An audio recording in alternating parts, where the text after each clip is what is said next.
This is CBC Winnipeg News.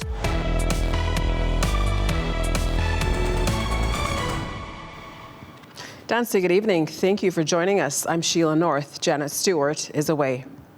After 2 years of investigation in multiple jurisdictions, RCMP have arrested a suspect in the death of 56-year-old Bud Paul. A Winnipegger has been charged with first-degree murder. CBC's Emily Brass has more.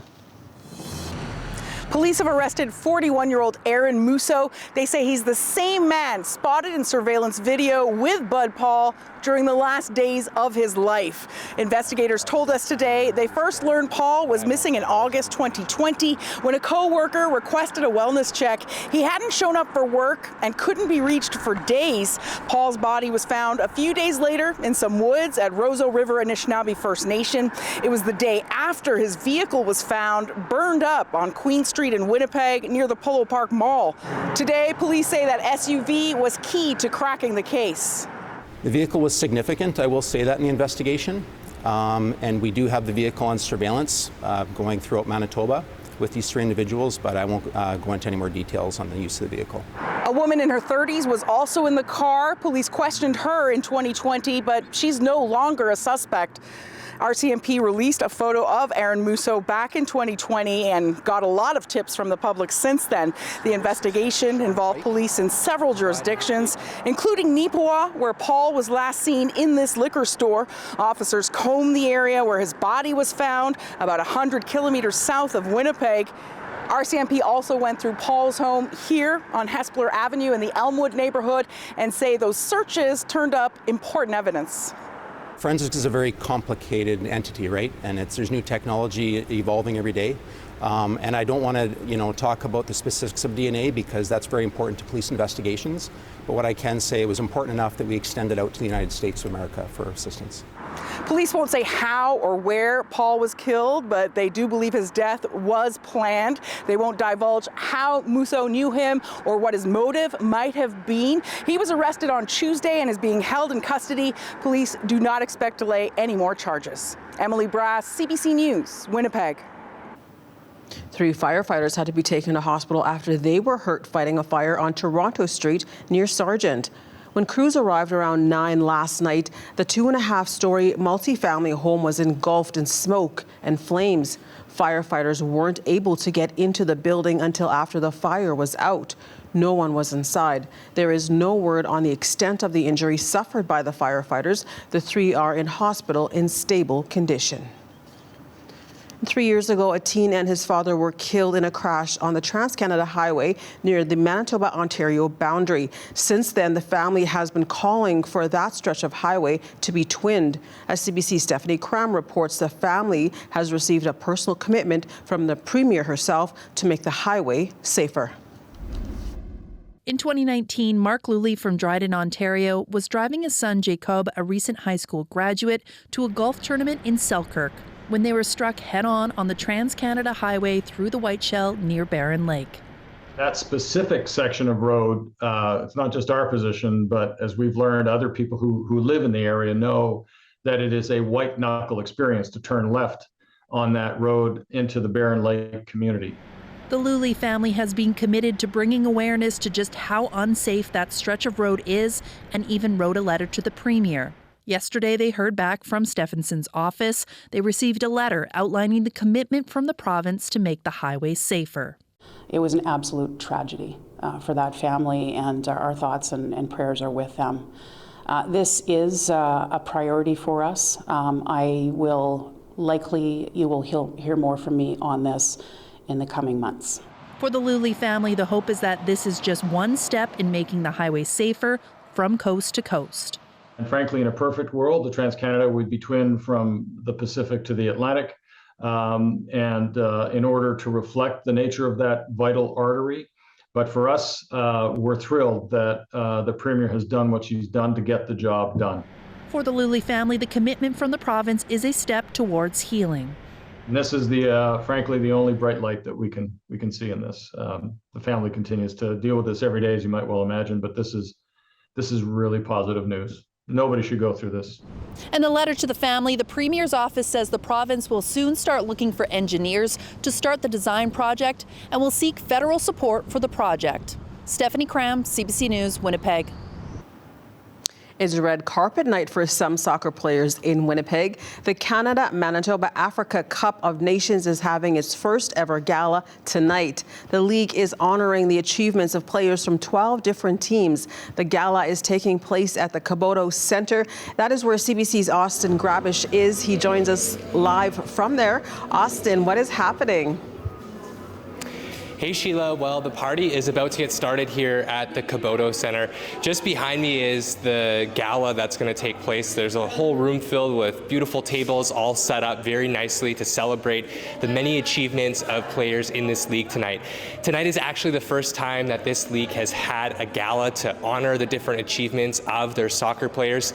The league has soccer players from all sorts of different countries around the world, mainly in Africa, in places like Ghana, South Sudan, Cameroon, Zambia. And tonight's really all about celebrating their achievements and community. This league started a few years ago and has been playing games all throughout the summer months and just wrapped up. And tonight there's going to be a big award. They're going to vote for the MVP of the year and really celebrate all of the amazing achievements of the different soccer players. And joining me now is one of the organizers of tonight. Samuel is here to tell us a little bit more about how tonight started. So how did tonight come together? Tonight came together with the young people. We just wanted to celebrate the young people and the achievement they have done in this community. Our volunteers, putting up an event like African Cup of Nations here in Manitoba takes a lot of bodies and a lot of people who are going to work to volunteer. So tonight we're going to celebrate them and we're going to celebrate the achievement of the players and the people who really worked hard through this event. We have the MVP award that we're going to give out today, and that one is going to be voted by the coaches from all the other teams that participated in an event. And it's going to be such an amazing event. We have music, live bands, food, African drums. So people who are out there, you can come and join us today and celebrate with us as we celebrate soccer and we celebrate the achievement of young people in the community. Samuel Muisa, thank you so much for your time today, and congratulations on putting together this first ever event. Austin, thank you for that. What else can we expect from tonight? Well, Sheila, I don't know if you can hear, but they've started the drumming in the room behind me here. So there's going to be a big party with lots of music, and I'm told there's also going to be some dancing, and there's also going to be an incredible meal served in about an hour's time. So it's going to be quite the party down here tonight at the center. Beautiful. Thank you, Austin. You're That's welcome. Austin Grabish live from the Caboto Centre at the first ever gala for the Canada-Manitoba Africa Cup of Nations. Congratulations, everyone. Heather Stephenson says she's developed a kinder, more collaborative relationship with Ottawa, but she isn't shy about opposing the federal carbon tax. Today, that got the Prime Minister accusing her of misrepresenting the facts. The CBC's Ian Fraze reports.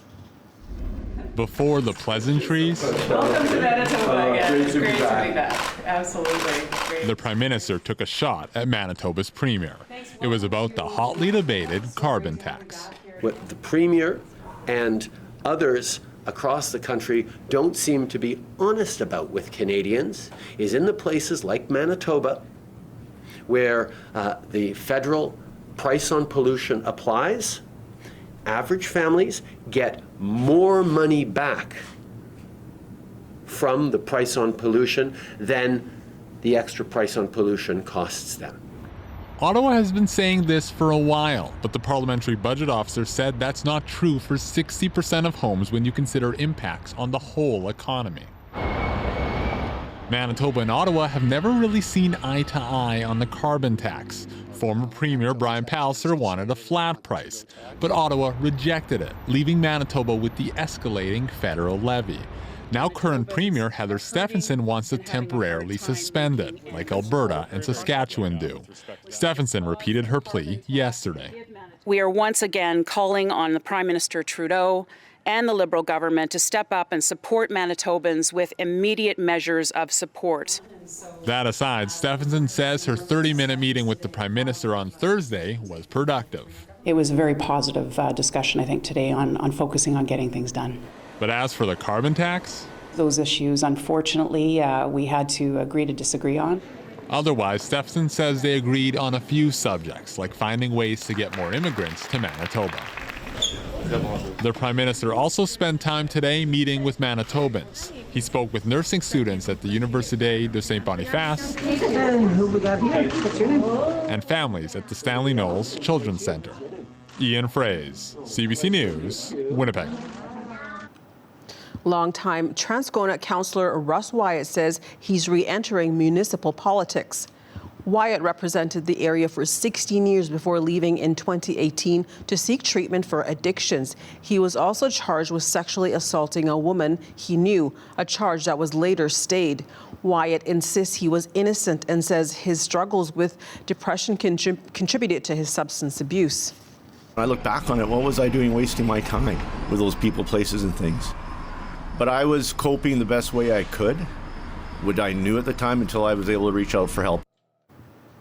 Wyatt says he's free of all that now and feels better at 52 than he did at 22. He says he's running because he doesn't think incumbent Councillor Sean Nason has done enough for Transcona.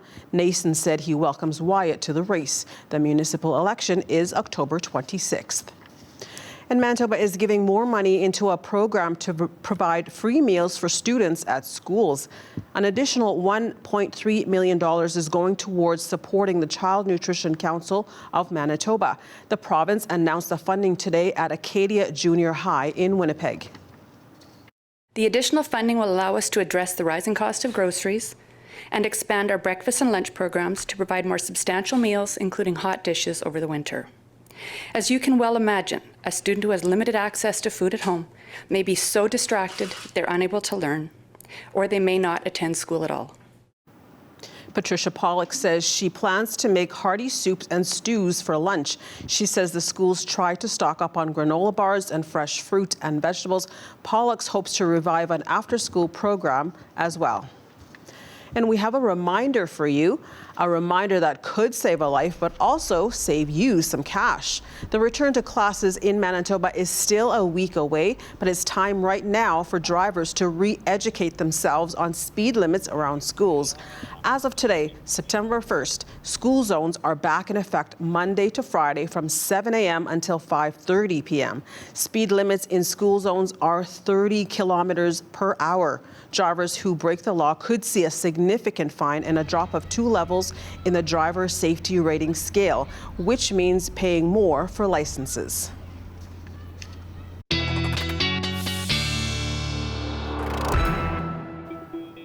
Weather specialist Fiona Odlum joins us now. What a beautiful day. Doesn't feel like school time. I know, it's beach time. It's beach time.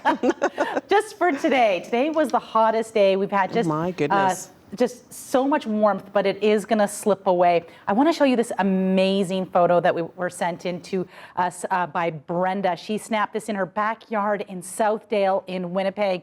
An absolutely gorgeous sunset. We could see a sunset like that tonight here in Winnipeg. We're sitting at 31 degrees right now and a pretty light wind. That wind is going to be a factor, and it will be changing and getting stronger as we move throughout the evening.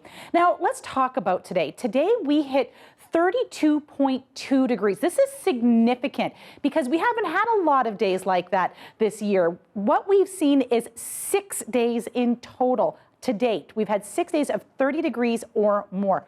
This time last year, don't forget we had that big heat dome, 34. So if you thought this summer was cooler, you were absolutely right. We've got some weather to talk about. First of all, we have this rainfall warning that's been in place now for a couple of days for the Churchill region, looking for 30 to 40 millimeters of rain tonight. Now, this has just popped up. We've had all that heat. We're getting some cool air. You get those together, unstable weather. So we're looking for some rain and some severe thunderstorm activity popping through. This is what we have on the radar right now. We had a little bit of rain. It's moving towards cottage country, but I want you to keep an eye towards just south of Swan River. There's going to be a little storm that pops up right there, and in the center of it, that is a concern. We could see some very severe thunder and lightning in there. not ruling out a possible tornado. Keep an eye to the sky. This is what we're looking at. Rain throughout the north, a low keeping that system in place. Light rain, we saw that passing through.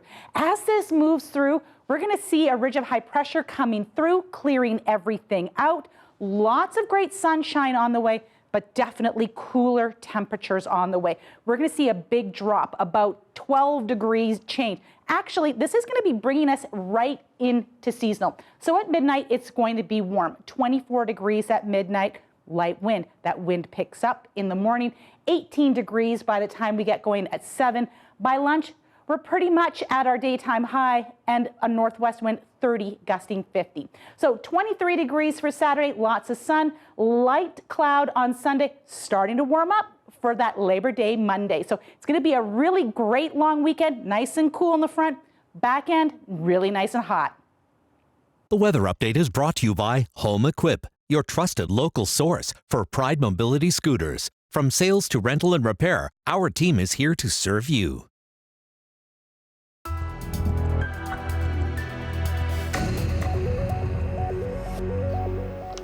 A CBC investigation has been looking at the money the federal government spent during the early days of the pandemic. The Canadian Emergency Wage Subsidy helped business owners and their employees who were struggling financially. Our news teams has been tracking those funds and, in particular, looking at doctors who received them. Earlier today, Newsnet host Suhana Marchand spoke with investigative reporter Valerie Wallet. Well, we wanted to put numbers on just how difficult this pandemic has been for doctors, specifically from the financial perspective. So we went digging for data, and we found fee-for-service billings for 58,000 physicians across the country in 6 different provinces, including Ontario and British Columbia. And here's what we found when we dug a little bit deeper into the numbers. So you can see that roughly 1 in 4 doctors suffered significant billing drops during the pandemic. And that's a lot more than during the previous 2 fiscal years in 2018 and 2019. So 1 in 4 of the Canadian doctors that we looked into suffered 20% or more drops in their billing. So that is significant enough to make a dent in anyone's pocketbooks. So we took these numbers to 4 different researchers, and here's what one of them had to say. People need to remember right back at the beginning of the pandemic, things were really shut down hard. And so, for example, I'm in family medicine, our visits dropped just like a rock down to, maybe 10, 20% of the people we would normally see. It slowly climbed back up. By the time we got to the summer, we were getting close to normal numbers by switching to virtual and all of those sorts of things. But that wasn't easy to do. There was no PPE. People were told to stay home. They were told not to go see the doctor. And that lasted pretty much through until early summer. Now that's for all doctors. Then we turned around and looked at top doctors. So the highest billing specialists and doctors in every single province. So we looked at 600 doctors. Most of them will bill between $1 and $6 million. And what we found there is that these doctors, they certainly saw an impact, but they did much, much better in this first year of the pandemic. You can see here, 7% of them saw their billings drop by 20% or more, compared to the 25% of all doctors. So that was interesting. But what was even more surprising to us is that over 100 of these top billers had a windfall year. They actually saw their billings increase during this first year of the pandemic. They billed more money, and 1 out of 4 of these top billers also received emergency funding during the first year of the pandemic. And I know you reached out to some of those top doctors. What did they say? Well, we reached out to a dozen of the highest billers who had also received the Canada Emergency Wage Subsidy for business owners and had seen their billings increase. And 2 of them got back to us. One of them is a Manitoba ophthalmologist. And here's what he had to say. It's quite interesting for context. So he explained that during the first few months of the pandemic, it was really a struggle, and, his employees bared the brunt of that. So he used the funding to support his 10 employees. But that later on during the pandemic, all those patients that they had put on hold, they didn't go anywhere. They just created this really intense backlog. And Catching that up is what caused this big jump in his billings. He also told us that he reimbursed the amount in full to the government, and so did the second doctor that we spoke with. So the question is now, how many doctors will and should they? We will talk again. That's CBC's Valerie Ouellette in Toronto. As we head to break, we want to remind you to subscribe to our CBC Manitoba YouTube page. Your latest headlines are on there, and we are also now posting the newscast. Catch up and stay connected anytime. More news after the break. You're watching CBC Winnipeg News. Welcome back. Health Canada has approved Moderna's new COVID-19 vaccine.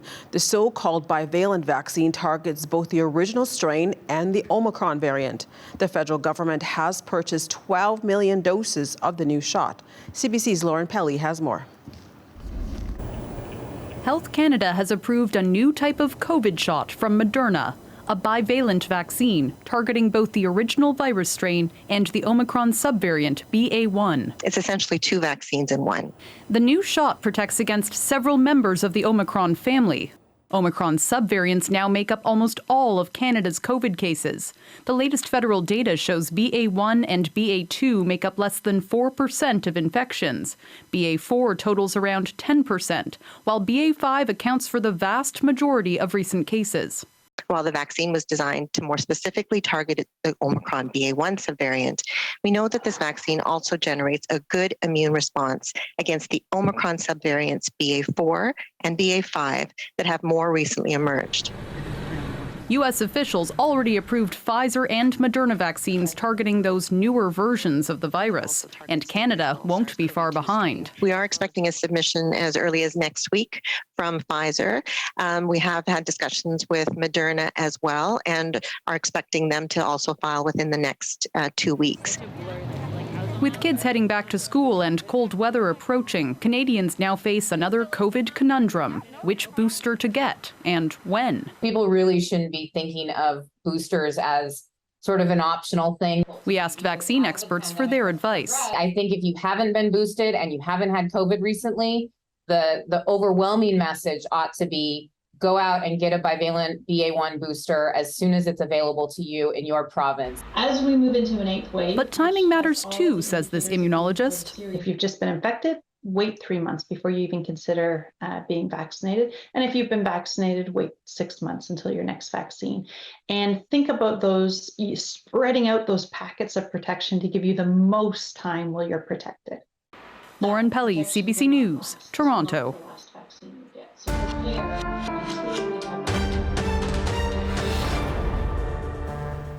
UN inspectors arrived at Ukraine's nuclear power plant today, planning to assess the state of the complex and talk to workers there.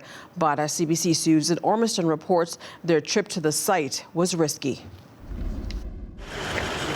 Returning from a perilous mission, crossing front lines, Rafael Grossi briefed Ukraine's energy minister on the trip inside the Russian-controlled nuclear plant. What were you able to accomplish in the few hours that you were at the nuclear plant? In spite of the fact that I was there for 4 or 5 hours, I saw a lot. Grossi confirmed inspectors will remain at the besieged Zaporizhia plant.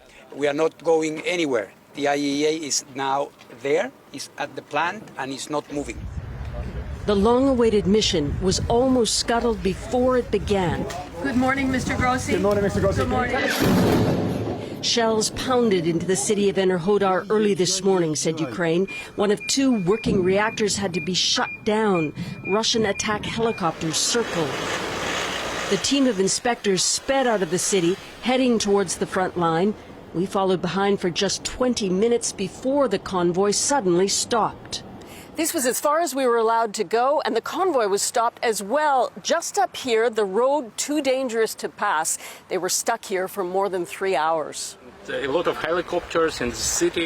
Ukraine's energy minister said the area was extremely volatile. It's craziness, so it's heavy shooting there. It was shelling also the stations. I understand it's kind of mess in the city and on the station also. Finally cleared to move, the mission reached the plant in mid-afternoon. Grossi says they were able to tour the entire site, including the emergency systems and diesel generators, escorted by Russians and trailed by Russian media. Ukraine wants the plant demilitarized, which Russia has refused. Everybody will be able to sleep safely only if there will be no Russians, not only Russian militaries actually on site and in the area of the plant, because it should be a non-military zone. It's evident for everybody. The IAEA is expected to provide a detailed report once technical data has been collected and analyzed. I worry, and I will continue to be worried about the plant until we have a situation which is more stable. That is still a long way off. Susan Ormiston, CBC News, Zaporizhia, Ukraine. The United Nations is accusing China of widespread human rights violations. The High Commissioner for Human Rights has released a long-delayed report on China's crackdown on Uyghurs and others. Beijing is calling the claims against it lies. CBC's Abby Kugathasan has the details. A damning report out of Geneva. The United Nations says China's crackdown in the northwestern province of Xinjiang may be considered a crime against humanity. The nearly 50-page report outlines various human rights violations against Uyghurs and other mostly Muslim minority groups. The agency spoke to former inmates who've been detained in China. Many gave accounts of treatment that amounts to torture, including being beaten with electric batons, waterboarding, and sexual violence. The UN calls the claims credible. It points out the birth rate in Xinjiang fell by nearly half in just 2 years between 2017 and 2019 and believes coercive measures are likely to blame. There have been accounts of forced sterilization and abortions in the past. The World Uyghur Congress spokesperson Zumrathai Erkin says this report is momentous. I think this report is a landmark report, not only because it comes from the highest, UN body, but also because of the content of the report. It's pointing out to possible crimes against humanity, which is beyond our expectations. This report comes nearly 3 years after it was first commissioned. UN Human Rights High Commissioner Michelle Bachelet's office made the document public mere minutes before her tenure ended in Geneva. Beijing has denied any wrongdoing and brushed off the agency's findings. We are firmly opposed to such a report. We all know so well that the so-called Xinjiang issue is a completely fabricated lie out of political motivations. Rights groups say more than 1 million people are being held against their will in internment camps in China. The UN is calling for their release. It's also asking countries not to deport Uyghurs back to China, given its findings. Abby Kuwadasan, CBC News, London. With the summer winding down and tourist season drawing to a close, places that rely on visitors are tallying up their year. And for some of them, it looks disappointing, mainly because travelers from the U.S. have stayed away. Some experts say that's because travel habits changed during the pandemic. But there are those who believe federal policies are also to blame. CBC's Sophia Harris reports. Tourists have returned to Niagara Falls, but something's missing. A lot of Americans. Are you an American? No, Canadian. The number of road trips Americans made to Canada over the past 2 months was down by close to half compared to pre-pandemic times. The lack of American visitors is taking its toll on Niagara Falls, a popular tourist destination right next to the U.S. border. Niagara Helicopters offers tours of the falls. The company says bookings are down 35% this summer compared to 2019, largely due to fewer American tourists. The decline in business from the Americans is actually very devastating for us. That is our bread and butter market. So what's keeping Americans away? First, only those who are vaccinated can enter Canada. Plus, this expert says habits formed during COVID can be hard to break. I think people have changed their consumer habits. They've changed their vacation habits. She also believes the ArriveCan app is a deterrent. Travelers must use it to enter their vaccination and travel information before entering Canada. The mayor of Niagara Falls says the app is holding back many Americans. They're telling me it's easier to go to Europe than it is to come to Canada. That's frustrating. Candace Fuller of Buffalo is no fan of the app. She says she won't be resuming regular trips to Niagara Falls until it's dropped. Before the pandemic, I used to go on the fly. Now with using the app, you have to plan your trip ahead of time, and it's kind of hard to do that. Use ArriveCan by... The app is set to stay in place until at least October. This week, Transport Minister Omar Al-Gabra said ArriveCan reduces wait times at the border, but added that he's weighing the criticism. We're listening and we're working with our stakeholders. The mayor wants action now and says it's time to scrap the app to help the city's struggling tourism industry. Sophia Harris, CBC News, Toronto. A new federal tax kicks in today. It adds up to 20% of the cost of some luxury goods, including pricey cars, planes, and expensive boats. The federal government says those who are doing well should be willing to pay, but the experts are questioning the effectiveness of the tax. CBC's Peter Cowan has the details. This thing is built for the family for the whole weekend. This top-of-the-line fishing boat comes with a top-of-the-line price, about $500,000 fully loaded, plus tax. And starting this week, a new luxury tax will add up to 10% to that price. We've had a couple of cancellations already on our big boats. It's not just the tax. Inflation has driven up the price of raw materials and labor. We've experienced about a 30% increase across the board in price increases. It's becoming a pricey endeavor going out in the ocean, having some fun with your family. But if you can afford a boat like this, the federal finance minister says you can afford to contribute more. People who are doing really, really well should feel comfortable supporting everybody else. It's not just boats. New planes and cars worth more than $100,000 are also facing the new tax. It's expected to bring in between $140 to $165 million. The scheme of the overall finances of the government of Canada, $163 million, doesn't even qualify as rounding error. This former federal finance official says the tax doesn't make sense, especially when it leaves out other luxuries like expensive jewels, big RVs, or pricey cottages. He says if the government wants the rich to pay more, they can increase the income tax. I don't know what the logic is of a luxury tax. It comes from a populist notion to somehow ding the wealthy. But we already do that. We have a progressive income tax system. Mark Delaney says he's worried his workers will be the real ones to pay for this tax if the orders dry up and he has to lay people off. There's going to be some pain here to go through. The United States introduced a similar luxury tax in 1991. Less than 2 years later, it was scrapped after it cost tens of thousands of jobs. The boating industry in this country is hoping the government learns the lesson there and scraps the tax here. Peter Cowan, CBC News, Ottawa. Coming up, a new discovery has paleontologists in Alberta excited. While Alberta is already a hotbed for dinosaur fossils, we'll take a look at the new find that has them buzzing with excitement.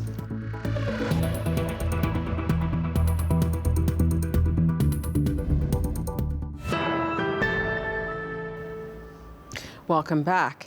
Bone hunters from around the world head to Alberta every year to visit the Badlands. There is no place on Earth that is quite as rich in quantity and quality of dinosaur remains. And this summer, there is a lot of excitement about a recent find. CBC's Aaron Collins has more from the dig site. If you're on the hunt for dino bones, this is the spot. It's what brought these bone hunters to the area, part of a paleontology field school. They stumbled upon the find of a lifetime. So you come around this corner, and what do you see? Well, we see some bones just kind of sticking out of the cliff, and then I turned to Brian and I'm like, what do you think this is? And it turns out that it was something really cool. Those bones from a young hadrosaur, so common in these parts, they were known as the cattle of the Cretaceous period. And what makes this find so cool, millions of years after this dino died, skin still clings to its bones. So what do we have here? This is a sample of fossilized skin of a hadrosaur or duck-billed dinosaur. Okay, so dinosaur skin, why do we care about that? We care about it because normally when we find dinosaurs, we just have the skeleton. We don't have we only have the bones, we don't have the skin, we don't have the details of the anatomy. So having the skin really fleshes out the animal literally. We can learn a lot more about the anatomy. After the find, the heavy work begins. These fossils are just one of hundreds of major discoveries made in the area. A bone boom of sorts, helping the world learn more about dinosaurs. Fossils in Alberta are considered historical artifacts. They can't be publicly owned. They're owned by the province, and they're available for scientific research. As work is underway to unearth one dinosaur, another find just meters away. You found another one. What does that say about this area when it comes to the number of bones here? So this is crazy. We're having our interview and we see part of a hadrosaur's skull here. It's a post-orbital bone. If I was to find this in Scotland or England, it would go straight to the museum. But not here. These bone hunters are after a bigger prize, one that will take time to bag. It takes years to get a skeleton out of the ground and into a museum. Aaron Collins, CBC News, Dinosaur Provincial Park, Alberta. Pretty cool. Well, here's one thing you don't want to see on your beach day. A water spout was seen forming on Lake Huron near Stouble Beach. Eyewitness video shows beachgoers watching as the funnel-shaped vortex swirled over the water as it moved across the lake. Yikes.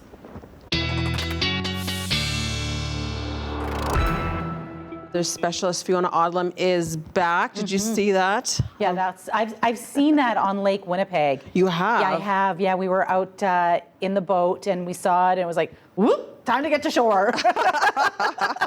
Fun to see, but not to be in, I bet. Yeah, no, definitely not. This was fun to see. This great photo was sent to us.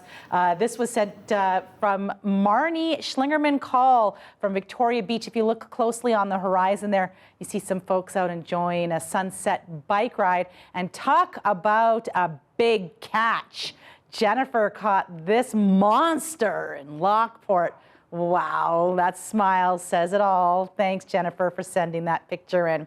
All right, not smiling right now. We've got this rainfall warning in the Churchill region. That's going to be an issue. Looking for intense rain, 30 to 40 millimeters of rain coming very quickly overnight. We could see some overland flooding with this low that is going to be just planted over top of the Churchill region. So this is new. These have just popped up here. This zone here is in yellow, the severe thunderstorm watch and warning. So the darker yellow is the warning. So we're looking for around Snow Lake in that zone where we're going to be watching for some intense rain and thunderstorm activity. A lot of this is being brought on. We had this warm front coming through. This is the line in red, but that cold that's going to be mixing in there is going to be, has been creating all this unstable atmosphere for us through the central portion of the province. You see that little bit of pink there? That's slush. That's mixed precipitation. So we've got a little bit of snow in there. It's not going to stay because the ground is way too warm still. But it's there, folks. Winter is lurking. We're going to watch this low just sort of circle around, and it will finally start to move out as we look to midday tomorrow. That's also when we're going to watch that wind dying down. The wind is going to be a huge factor. That ridge of high pressure comes through, starts clearing things out. Those ISO bars get really nice and wide. That's what we want to see. So we're going to be looking for a pretty great long weekend. But in terms of this rainfall, I want you to keep an eye on Churchill here. These numbers jump up quick. So that's by tomorrow morning, 24 millimeters of rain, 10 into the Gillam area and about 10 into Thompson. Then we jump up to 32. So we're going to really see that ending by lunchtime tomorrow, and that really shouldn't be an issue but after lunch, but it will be big time cleanup for you there. Look at the wind. Now, George Island, I didn't know where you were. You're in Lake Winnipeg, your little island there. I want you to watch the wind through here. I'm going to move out of the way. Now, when you see this, I don't know if John's told you this before, but when you see these numbers, add 10. That's how this system always works. So always add 10 onto this. It's a little bit off. So we could see some gusts into the 90s in towards that top of Lake Winnipeg region, and then it gets better. Okay, let's talk about getting better. We're going to be watching for temperatures tonight. Definitely still above seasonal, but a chance of rain through that Kenora region. A couple of millimeters. Are very windy this evening in Barons River. Gusts into the 70s. It's going to be a breezy night for you. Into that southern portion of the province, only a 30% chance of rain. Very unlikely. Still above seasonal.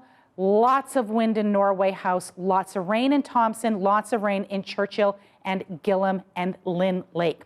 Tomorrow, things start to improve. We're breaking away. We're going to be watching that ridge of high pressure, cleaning everything up, setting the table for a really nice long weekend. See how those temperatures have dropped. We're looking for temperatures to get back into those seasonal values, and we're going to start seeing the taste, Sheila, a taste of fall. Great. Thank you, Fiona. More news after the break, but first we want to remind you once again to subscribe to our CBC Manitoba YouTube page. You won't regret it. Your latest headlines are on there, and we are also posting the newscasts. Catch up and stay connected anytime. More news after the break. You're watching CBC Winnipeg News. September is Childhood Cancer Awareness Month, and for the first time starting tonight, the Manitoba legislature will be lit up in gold in honor of the month. Amy Chegas is happy to see that happen after advocates pushed for that for many years in honor of their children. Her daughter was diagnosed at the age of 9 with brain cancer and died last January at the age of 11. Amy Chegas joins us now from Brandon. Amy, why is it so important to see this happen and to see the awareness for childhood cancer out there like this? Well, awareness is basically the key in order to get funding and in order to get the research, and the research will lead to the cure. And can you tell me more about how this all came to be, how we're going to be able to see the legislature lit up like that in gold? Well, there was quite a few phone calls made, and by not only myself, but other parents and the childhood cancer community. And my former MLA, Tom Lindsay, was the one who ended up contacting the building protocol manager, who was able to find a request that Aaron Goldberg had made. So thanks to that request, they were able to proceed with lighting it gold. So. And what do you hope in the end as a result of bringing awareness like this for childhood cancer? What do you hope for the most? What I hope for the most is to broaden people's perspectives. Like, prior to my daughter getting diagnosed, I didn't know much about childhood cancer. And that's because, it's just not talked about. And, and I've realized over, the course of my daughter's illness, is that parents and kids and siblings are absolutely exhausted. That's, really important to bring awareness to the communities, because there's lots of things that need to change. And the common thing that I hear from the childhood cancer community is that there's not enough support, there's not enough awareness. So we're really hoping that changes. Okay, well, thank you very much. And before we let you go quickly, how was your daughter? What was she like before we let you go? What do you miss most about her? I miss everything about my daughter. She was the light of our lives. She was adventurous. She loved nature. She just had the most brilliant laugh. She was just the most special little girl. And what event is happening this weekend in honor of the legislature going gold? There's actually a campaign on Saturday, September 3rd, starting at 9 o'clock a.m. till 2 at the Forks at CN Stage, where 10,000 flags are going to be placed in the ground in honor of our children who have fought, who are still fighting, or who have died due to childhood cancer. So we invite everybody to come and check it out and participate and spread awareness. There will be flags or ribbons that I'm wearing. So they will be there so people can get those there and see our posters of our children. Okay, well, thank you again, Amy, and for making that happen. The Manitoba legislature will be lit up in gold in honor of Childhood Cancer Awareness Month. Amy Cheggis is one of the people behind making that happen. Thank you. Still ahead, your daily lift. Plus, Fiona Odlum is back with your 7-day forecast. You're watching CBC Winnipeg News.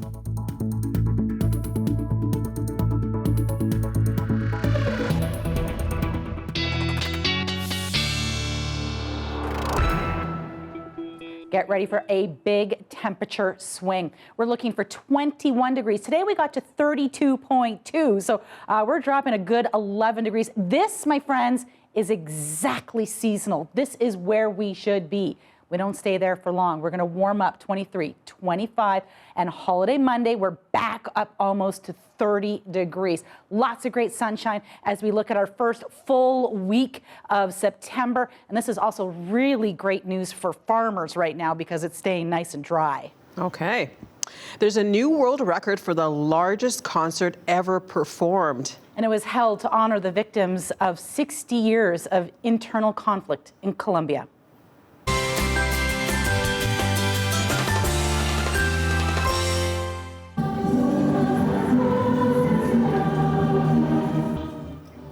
Nearly 16,000 musicians and singers joined the Bogota Philharmonic Orchestra for the performance. Back in June, Colombia's Truth Commission released its final report. The commission was established in 2016 as part of a peace deal between the government and the now demobilized rebels forces.